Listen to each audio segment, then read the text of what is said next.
Well, ladies and gentlemen, it is the 12th of July. Time is flying by. It's almost midsummer. God, I don't want the winter to come in. Well, it is what it is. Anyways, midsummer is almost here. Yes, we Russians, we Slavs in general, we count summer from the first day of summer, not from the equinoxes like the Celtic, the Proto-Celts and the people that came after the Celts do.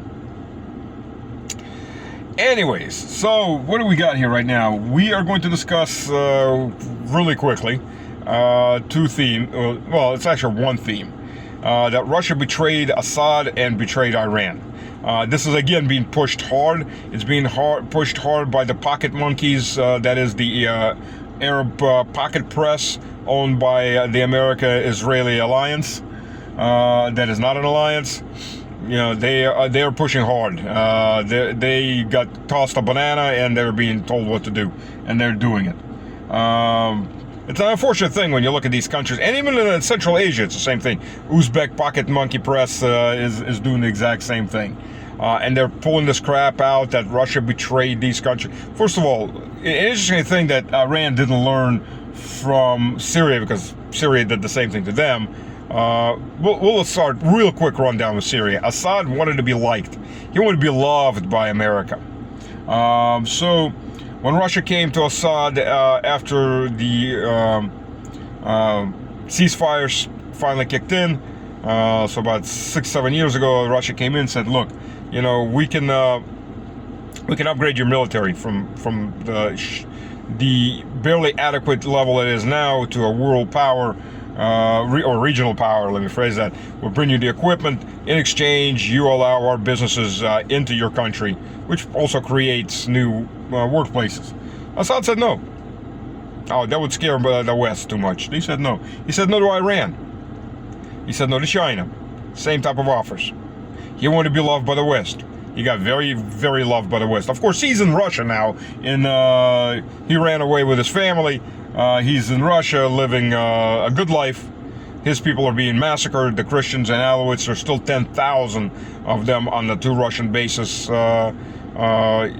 Tartus and Lukema, I think is what it's called. Anyways, so they are still there. There's rivers of blood that has been spilled by the Anglo-Israeli agent Jelani and his hired head choppers, who are there to have an orgy of violence, sex, and money. These people aren't going to run a country. They're incapable of running a country, but they're quite capable of making a lot of money off of it and then disappearing back out after betraying that country. One of the things they did, by the way, during all the initial chaos was Jelani's men hunted down the anti-aircraft crews and officers who commanded these various anti-aircraft wing of the Syrian army, and they murdered them. That's why the Israelis flew without any problems. There was nobody to shoot at them. Jelani made sure of that. And he's willing to sell off, basically, southern Syria to the Israeli occupation, northern Syria to the Turkish occupation. What's interesting is the colonization of southern Cyprus. The Israelis are buying up everything, and they're moving their people into southern Cyprus. So I guess the Turkish-Israeli border is going to be expanding to Cyprus, too. It has become such a problem that has been raised on a governmental level by several ministers. But it's been out of the news sense, so maybe the EU just shut them down. The EU leadership is beholden to Israel, whether or not they say, because look, for all their farts and whistles about there's mass murder and all that, which obviously there is. The moment the Iran-Israeli conflict started, German tankers, British planes, everybody got, NATO was there to support their unofficial ally / partial owner, whatever you want to call it. So there was even one German tanker, air fueler, that switched on its transponder for about a minute. That showed everybody that they're there. Whether the pilots did that accidentally or on purpose, I don't know, and can't comment. But the fact is, there was at least one German tanker participating in all of this. So, obviously, total BS that Russia abandoned Assad. In fact, the Russian army in Syria fought to the very last day, even as the Syrian army was melting away. Lots of videos on various bases where the Russian army was still holding its own. Considering the Russian contingent is relatively small, was holding its own and videotaping all these uniforms, just mountains of uniforms, even with high-ranking officer uniforms, weapons thrown away, everything like that, as these guys were changing into civilian clothes and running for the hills. So there's that. Russian military killed about 2,500 of Jelani's men. Sent them screaming to hell, along with the 50,000 or so we sent screaming to hell before. It wasn't Trump that took out IGIL or ISIS. It was Russia. Under Trump, there were 5-6 kilometer long convoys waiting to cross into Turkey with oil. Under the Russian assault, there were 5 to 6 kilometer convoys burnt out along the route to Turkey that never got to cross over to Turkey with their oil that they were stealing. And the Americans are still stealing. To this very day, America has stolen something around $100 billion worth of oil from Syria in all these years. But hey, that's the American way. Because democracy is not free. Freedom is not free. You gotta pay. Somebody's gotta pay. And if we have to come to your land and steal your assets, it's democracy, baby. Your dead kid that we just murdered, it's for democracy. He's better off that way. The whole society's better off that way. It's all about democracy, baby. Democracy, democracy. What the hell does democracy mean? I mean, realistically, let's consider what democracy meant. The founding father of the U.S. despised democracy. Go do some reading. Read the Federalist Papers. You can start with that. They despise democracy because democracy is mob rule. Well, America is not democracy. It's not a republic either. America is an oligarchy. How much of an oligarchy? To the point that the Epstein files are gone because they never existed. No. They never existed. And Epstein really did hang himself with a belt that he didn't have, and then the cameras just accidentally glitched off, and you know, and all that. So, no, screw you people. As Solzhenitsyn said, they knew we knew they were lying. They knew we knew we were lying. We knew, they knew, we knew, we were, they were lying. They knew, we knew, they knew, we knew, they were lying. And that is America. This is modern day America.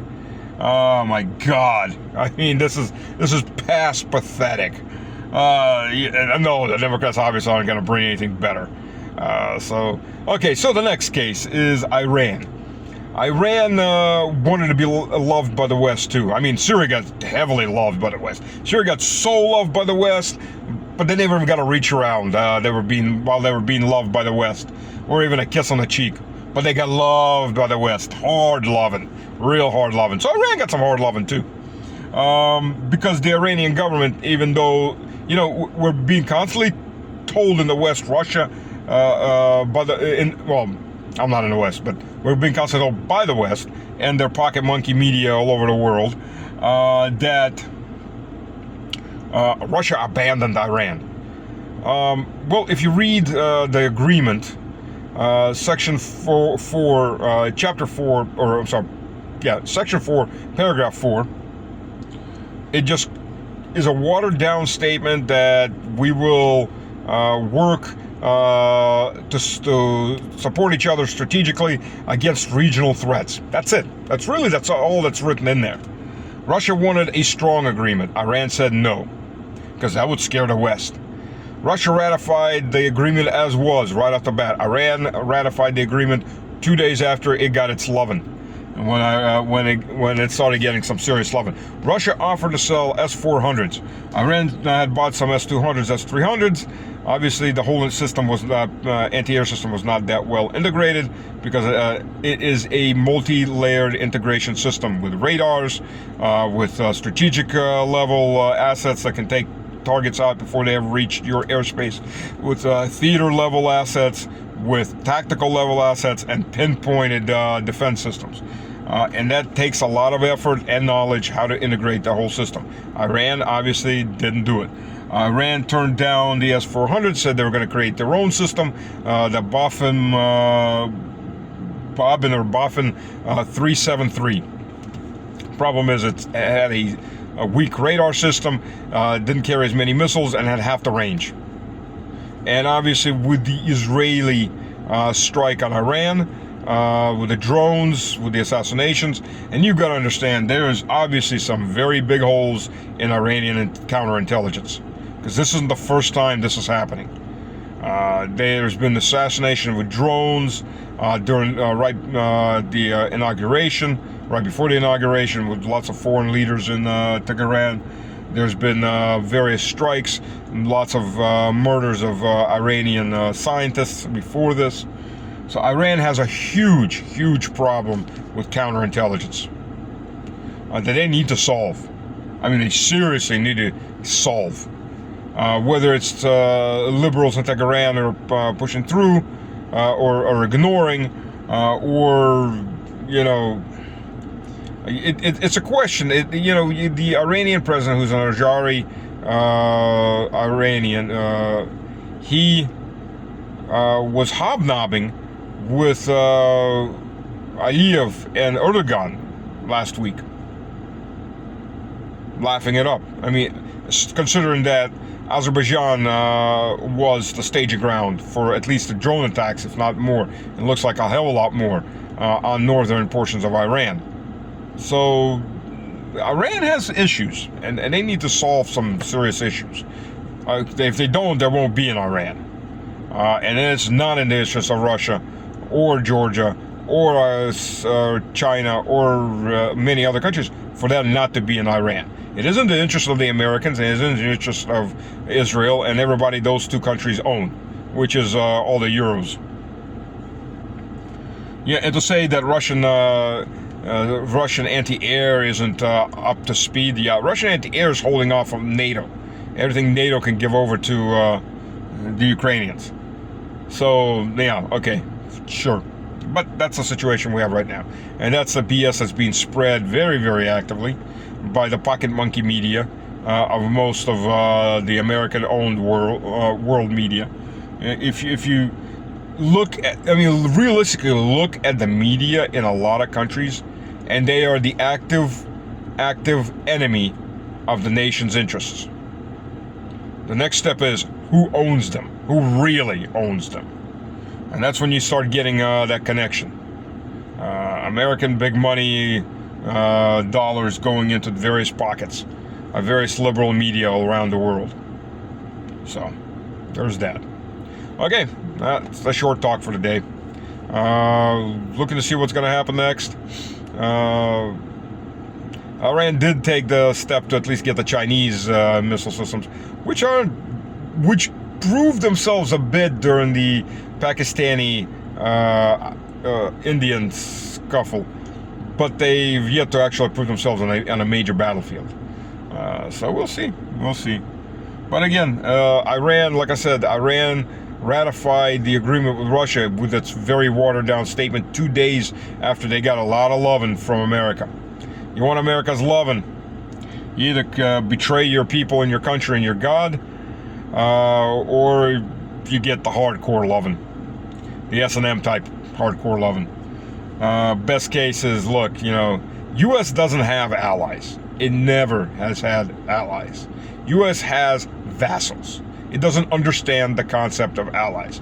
You're either an enemy, a target for subversion, or you're a subverted vassal. That's it.